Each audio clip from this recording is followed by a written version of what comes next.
Evening ആയപ്പോൾ നേരെ മൂക്കുമ്പുഴ അമ്പലത്തിലോട്ടാട്ടോ വന്നത്. ഇവിടെ ഉത്സവം നടന്നുകൊണ്ടിരിക്കുക 6-ാമത്തെ 7-ാമത്തെ ദിവസം കണ്ടായിട്ടുണ്ട് ഞാൻ, പക്ഷേ ഇതുവരെ വന്നിട്ടുണ്ടായിരുന്നില്ല. അങ്ങനെ ഞങ്ങൾ മൂന്നുപേരുടെ അമ്പലത്തിലേക്ക് വന്നു. അവിടെ അത്യാവശ്യം തിരക്കൊക്കെ ഉണ്ടായിരുന്നു. നമ്മൾ കുറേ നേരം ക്യൂ ഒക്കെ നിന്നിട്ടായിരുന്നു അമ്പലത്തിനകത്തോട്ട് കയറി തൊഴുതിട്ടൊക്കെ ഉണ്ടായിരുന്നത്.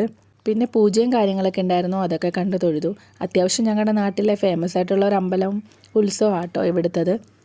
പിന്നെ പോകുന്ന വഴിക്കെല്ലാം നമ്മൾ ഓരോ പരിചയക്കാരെയൊക്കെ കാണുന്നുണ്ടായിരുന്നു, അവരോടൊക്കെ കാര്യം പറഞ്ഞിട്ടാണ് പോയിട്ടുണ്ടായിരുന്നത്. പിന്നെ ഇതാണ് കൊടിമരം കിടക്കുന്ന എണ്ണത്തോണി. ഇവിടുത്തെ ഉത്സവം അതുപോലെ തന്നെ താലപ്പൊലിയും പരിപാടികളൊക്കെ അത്യാവശ്യം നല്ല ഫേമസ് ആണ്. നല്ല തിരക്കൊക്കെ ഉള്ള അമ്പലം കേട്ടോ. പിന്നെ നമ്മൾ കുറേ നേരം അവിടെ നിന്നിട്ടുണ്ടായിരുന്നു, നമുക്ക് പറയും കാര്യങ്ങളൊക്കെ നടത്തണമായിരുന്നു. അതൊക്കെ നമ്മൾ നടത്തി നേരെ പുറത്തേക്ക് ഇറങ്ങി. അവിടെ കുറേ കടകളൊക്കെ ഉണ്ടായിരുന്നു.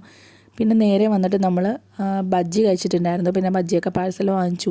പാനിപ്പൂരി അതുപോലെ ഈ ഒരു കടലയുടെ സംഭവമൊക്കെ കഴിച്ചിട്ടുണ്ടായിരുന്നു കേട്ടോ. കുറച്ച് നേരം നമ്മൾ അവിടെ അങ്ങോട്ടും ഇങ്ങോട്ടൊക്കെ കറങ്ങി നടന്നിട്ട് നേരെ എൻ്റെ വീട്ടിലോട്ട് പോവാം കേട്ടോ. ഇതിൻ്റെ തൊട്ടടുത്താണ് എൻ്റെ വീട്. അപ്പോൾ നേരെ നമ്മൾ അങ്ങോട്ട് പോകാനായിട്ട് ഇറങ്ങി. അപ്പോൾ ഓക്കെ, നാളെ കാണാം.